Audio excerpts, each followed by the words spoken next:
أعوذ بالله من الشيطان الرجيم. بسم الله الرحمن الرحيم. أم حسبتم أن تدخلوا الجنة ولما يعلم الله الذين جاهدوا منكم ويعلم الصابرين. صدق الله العلي العظيم. بسم الله الرحمن الرحيم. الحمد لله رب العالمين، والصلاة والسلام على سيدنا ونبينا أبي القاسم المصطفى محمد. اللهم صل على محمد وآل محمد وعلى آله الطيبين الطاهرين المعصومين، سيما بقية الله في الأرضين. رب اشرح لي صدري ويسر لي أمري واحلل عقدة من لساني يفقه قولي. Okay, so I'm getting a message saying that Brother Leo can't hear anything. Can you guys put your hands up again if you can hear me?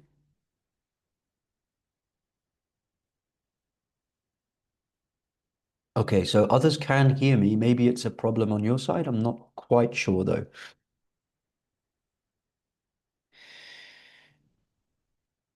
Yeah, why don't you try logging in again, inshallah? I hope that works. I wanted to talk about the next part of the trail that I was taking, which is the core concepts in Islam, starting with Tawheed, which we've discussed. Today, I wanted to talk about the Day of Judgment, Qiyamah, and how important and central that is, not only to the movement of Imam Hussain alayhi salam, but also to everything that we say and do in life. However, because Sayyid Abdullah opened up the discussion about vengeance, I do want to I do want to address a couple of points there, and I do feel like certain things I want to emphasize on them. See, the Holy Quran states, لا تتخذوا اليهود والنصارى أولياء. Do not take the Jews and the Christians as awliya. Now, awliya, if you look at the translation of this verse and many other verses, it's translated as friends. So, in other words, if you read it in that sense, you'll think to yourself it means don't take the Jews and the Christians as friends. However, when you really break it down, you'll understand that awliya, wali, wilaya is talking about something else. It's talking about a political friendship. It's talking about a socio-political friendship whereby your ideas, your concepts, the beliefs that you hold, the policies that you keep regarding others, and on your strategies also, all those things become influenced by the wali, those who you take as awliya. That's the real crux of it. Now, a lot of you, like myself, were born or raised in the Western world. And what happens is, whether you're in the West or the East, when you're outside of Muslim communities, the society will inevitably have an effect on you. One of the problems that we faced, particularly in the Western world, is that many of the ideologies that we hold, without us knowing it, are actually Judeo-Christian ideologies, which makes this verse of the Quran all the more relevant. Because it's telling you very clearly, don't take them as awliya, don't take them as friends. But many of us indeed have done that in the Western world. And because we've done that, our worldview has become morphed, warped, corrupted by their viewpoints. Sorry, and one of the things which we can see that very clearly in the way that Muslims think and behave is through the concept of vengeance. Vengeance, if you were listening carefully to what Sayyid Abdullah was saying in the previous lecture, you'll see that it's actually something which Islam calls for. Not only does it call for it, but it also tells us to wait for it. One of the reasons why we're actually waiting for the dhuhr of Imam Mahdi alayhi salam is so that the divine vengeance of Allah subhanahu wa ta'ala can take place. In other words, when we're listening to the tragedy of Karbala, it shouldn't just be the sake of crying. It should be for the sake of anger as well. There should really be this rage and this like blind anger for the sake of Allah subhanahu wa ta'ala, just burning and boiling within us. The fact that such a great atrocity took place and there has been no vengeance for it should make us angry as well as sad. But in order to explain this to people, you're going to have to now go back and unravel a lot of the things which have created these knots, making people think that zuhur is just about flowers and white birds flying in the sky, and everybody, including the Western powers, groups like the UN and all these NGOs, which have been actually set up by the enemies and work for them. People have this illusion in their minds that all these entities are just going to bow down and submit when the Mahdi comes. In fact, when I was in the UK, I remember a documentary actually coming out from one of the Shia institutes over there. And unfortunately, in this documentary, they were showing how England and London is the economic center point of the world, and therefore it's going to have a central role to play in the uprising of Imam Mahdi. And then they showed all the different flags, including the American flag and the UN and all of these countries, European countries and institutions, and it was showing how it's going to be just lovely. No, this is completely the opposite of what actually is going to take place. I've even heard scholars from the pulpits, I've heard it from the UK, but I'm sure that this is a phenomenon which will prevail throughout the Shia world, where they have said that all these scholars who talk about the zuhur as though it's going to be a bloody affair and somebody's going to be raising the sword and lots of killing, and why are they presenting the Mahdi in this way? And they're actually downplaying that part of it in order to whitewash the entire movement. Therefore, what's going to happen if people give ear to such scholars and such rhetoric, when they see the Mahdi actually rising and he really does do all those things, what's going to happen? They're going to be shocked. They're going to be amazed. They're going to say, this is not the Mahdi, and they're going to reject him. That's how important and central it is. And of course, if you reject the Imam of the time, there's no other way around it. You are either completely jahil of Islam or you're going to go to the hellfire. More likely the latter, you're going to go to hellfire because you rejected the Imam of your time. Now, you can understand the gravity of this situation that we find ourselves in, where not only is the movement of Imam Mahdi alayhi salam being whitewashed, being presented as something completely peaceful, but even those scholars who speak and actually tell people the reality of what the Qiyam and the Dhuhur of Imam Mahdi is, they are being looked at as if, no, they're on the wrong path. So it goes back to what we heard previously about Akhir zaman and how not only will the evil be done, but it will be enjoined. And whereas the good will not be enjoined and it will actually be forbidden. Okay, so the reality is that we need to get our heads around the reality of vengeance. So it's not just the scholars who have presented the vengeance as being something bad. They've preached this idea of turning the other cheek. Turning the other cheek, when you get slapped on one, you turn around and give them the other. This whole philosophy is predominantly a Christian idea. Mind you, one of the reasons why the Christians have pushed this idea is because of what the Jews have pushed for them to push, because they know that if these Christians have the mentality of vengeance, then they are not going to tolerate us anymore, because they know that we are the ones who persecuted and killed Jesus. And therefore, what the Jews needed to do is pacify the Christians. And to a lesser or greater extent, they have accomplished that to such a beautiful, sorry, not beautiful, but beautiful in the sense that it's amazing. It's amazing how they've managed to not only pacify them, but actually get them to work for them. So you'll notice that most of the supporters of Israel in America are who? Evangelical Christians, especially in America. And we've had discussions before where many of the Christians in the West, they have been utterly brainwashed into believing that literally they need to give their lives for the Jews and for Israel. It's actually fascinating if you think about it, because if you go back to the Bible and actually look at what their text says, it tells them very clearly that Jesus referred to them as the synagogue of Satan. Jesus threw them out and whipped them out of the temple because they were changing money and doing devious things with people's currencies. It tells us that they were the ones who, at the very least, persecuted Jesus and at the most killed him.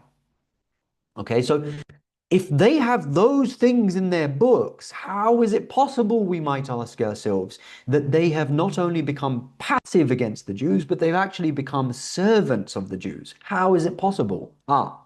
Well, there was an entire process that took place to take them in the direction of abandoning the idea of vengeance.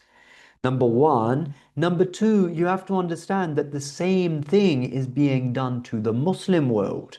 The Muslim world, Muslim ideologies are being deviated to become more and more Christian in their sentiments. Okay.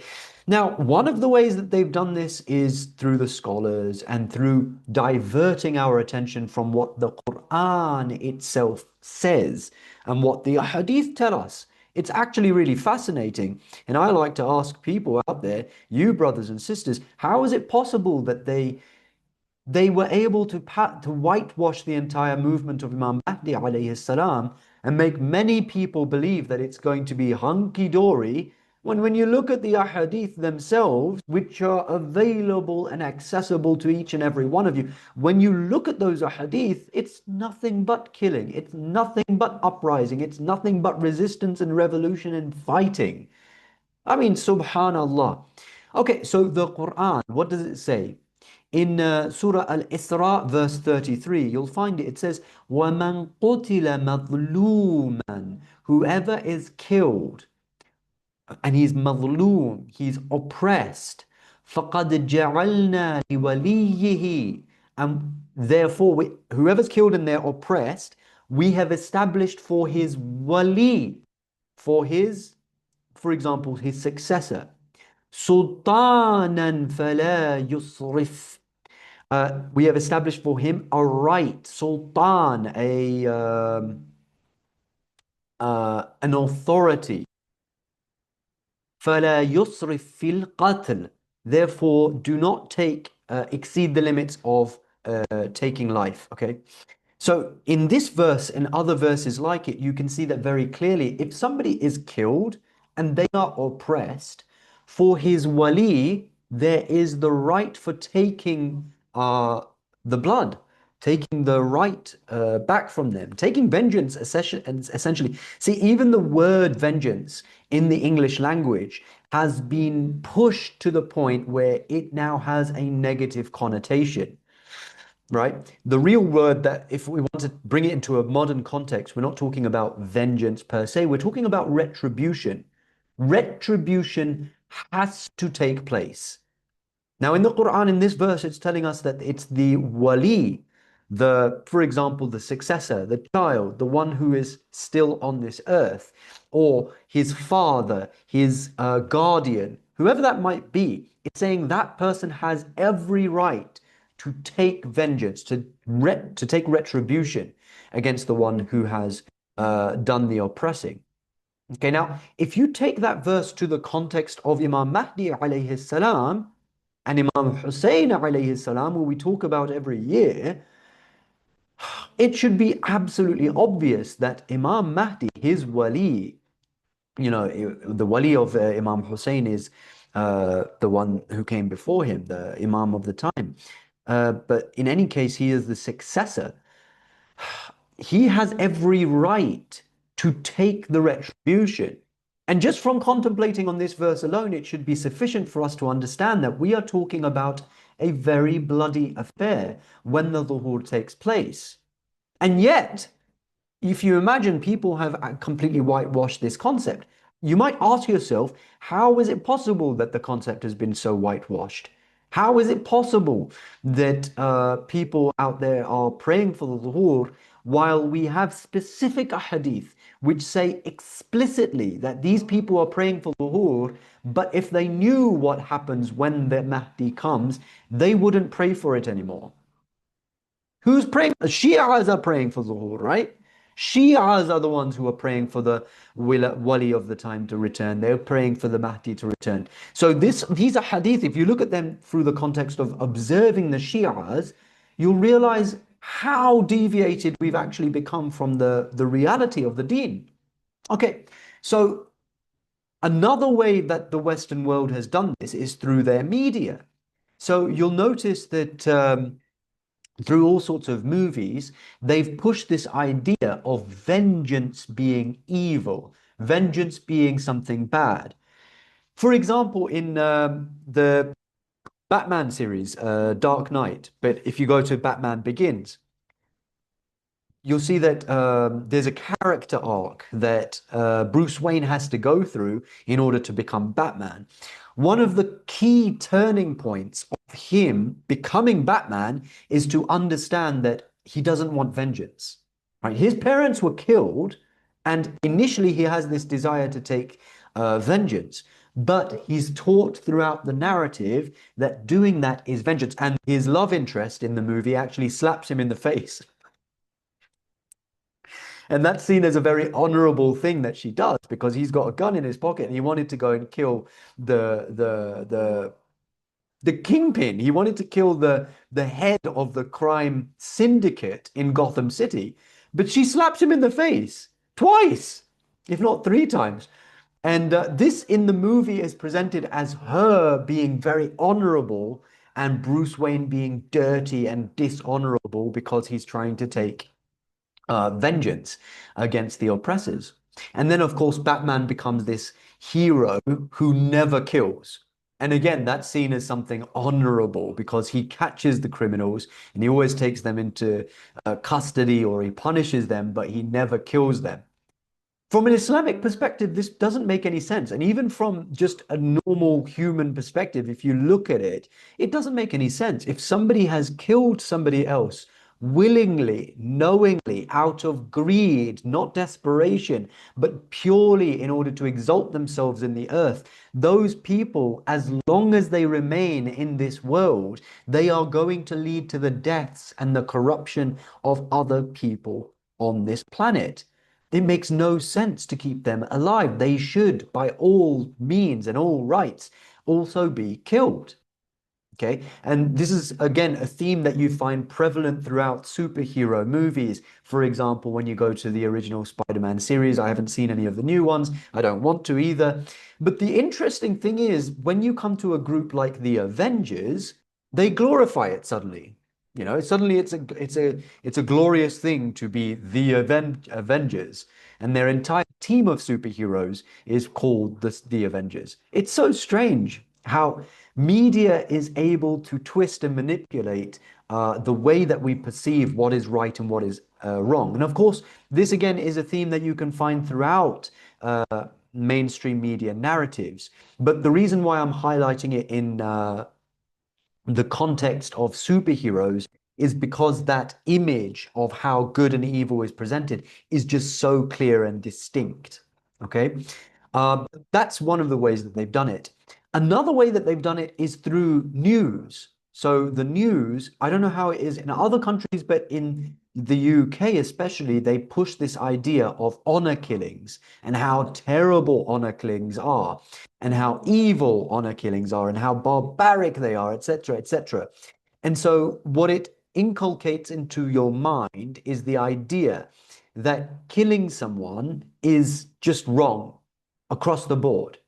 Okay, so obviously that requires a little bit more explanation. There are certain places in Islam where if somebody commits the crime of, I want to call it cheating, right? A woman, for example, is unfaithful to her husband. That woman needs to be taken to an Islamic court, and the court must decide what the punishment is. and whether it is just to take her life away, right, as an execution. Okay, so there are certain times where you can't go vigilante and you can't go and just take vengeance from whoever has wronged you in any way. No, there are certain stipulations. We're not talking about those kinds of crimes here, okay? Because that's where it gets a little bit muddy. We're talking about straight up murderers, those who have killed another person.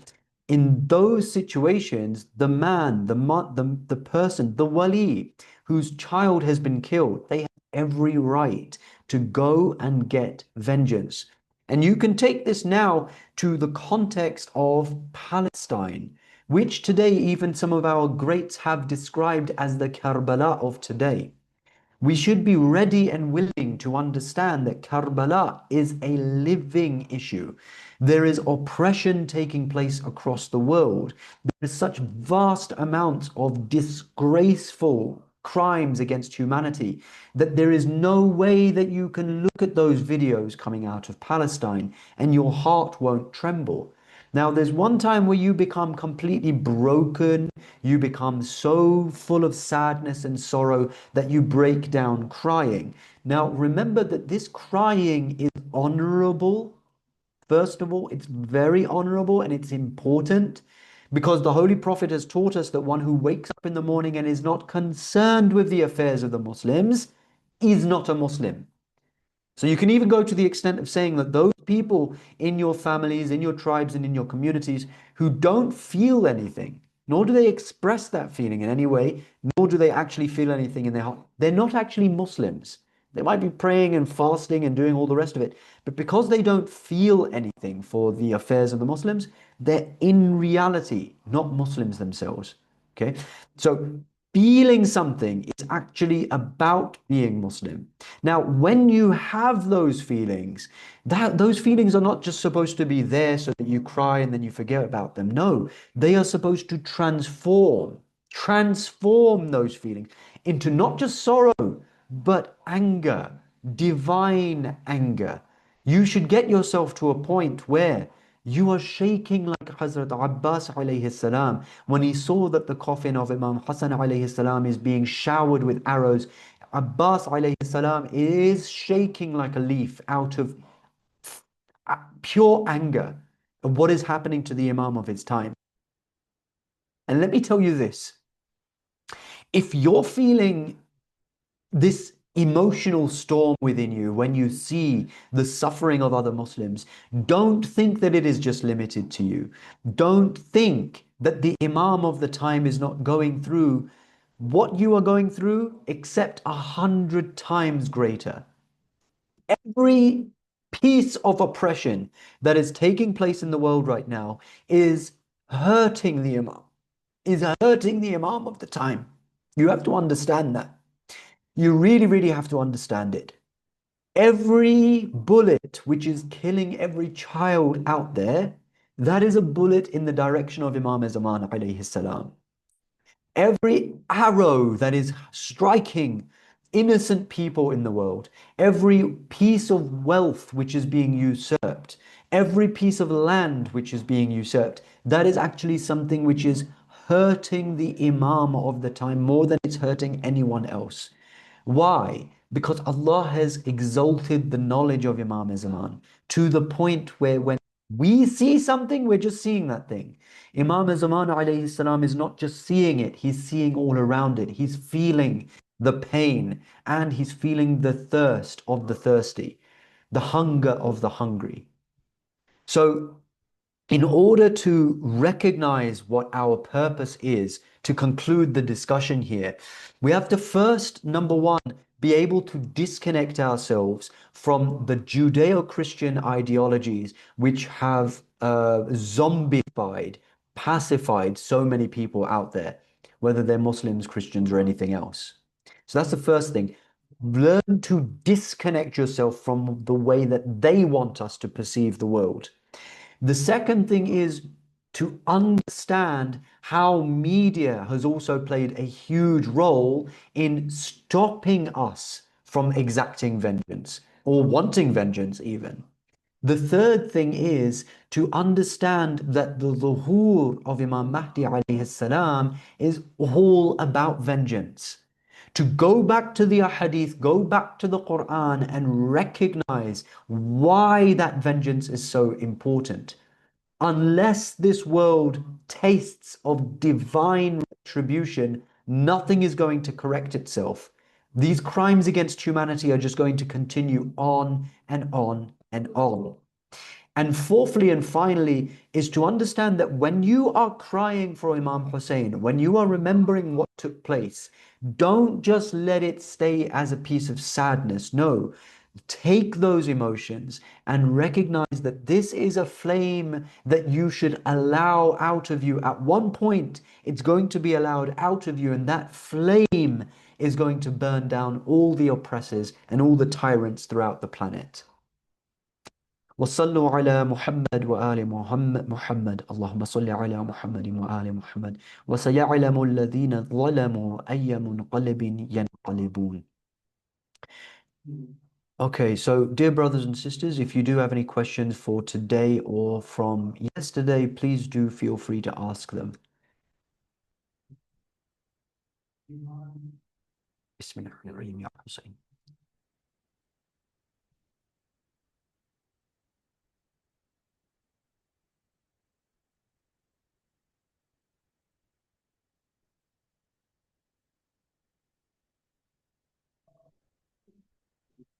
Sayed asks a really difficult question, actually. He says, how can we ensure we pass the divine tests prior to the zuhur? Um, I would say two things. Number one, stay connected to the Quran. I know you might get bored of us saying that, but you really do need to stay connected to the Quran. Understand that there's certain divine patterns, and if you follow those patterns, Allah's going to guide you to the light. Stay connected to the Quran. And when we say Quran also, we mean the Quran and the Ahlul Bayt. But the second thing that we would say is stay connected to Imam Khamenei. Imam Khamenei is not an ordinary person. He is somebody who is knowledgeable. And when I say knowledgeable, I mean knowledgeable to the extent of knowing the Imam. Because anybody who doesn't know the Imam of their time, he dies the death of Jahiliyyah. And Imam Khamenei, I don't believe that he is one of those. I believe that Allah has really blessed him with understanding not only the Imam of the time, but understanding the path of Imam Zaman. Therefore, stay connected to him. Follow his guidance. Don't listen to others per se, especially if they're contradicting the wali faqih. Okay, Sister Ruqayya, what I'm going to do is unmute you.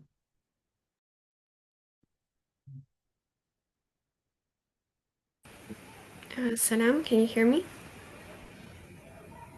Okay. Can you can you hear me? Sister Ruqayya, I've Salam. asked you to unmute. Uh, can you hear me? I can't hear you. I don't know if you're talking. Um,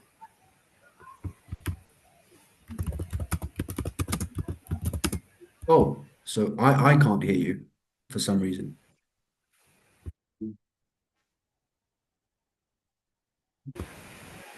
can you hear me now?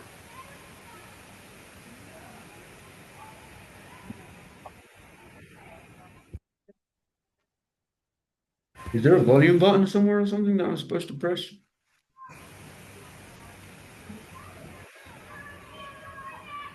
Can you hear me now, maybe?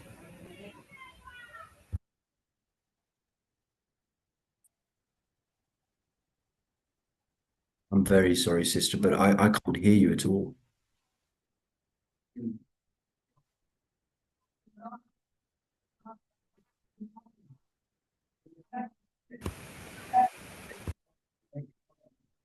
See these settings. No,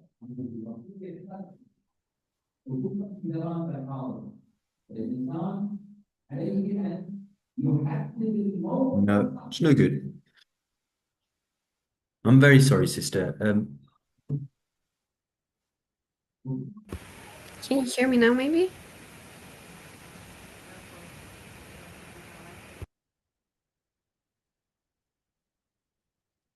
Okay, well, we are running out of time as well. So what I will do is, look, how about this? I'll end the session here. We'll start a new session, and then it won't be recording anymore. And then you can ask your question, and hopefully I can hear you if I log out and log back in. All right, guys. So I'll see you in a bit, inshallah. وصلوا على محمد وآل محمد.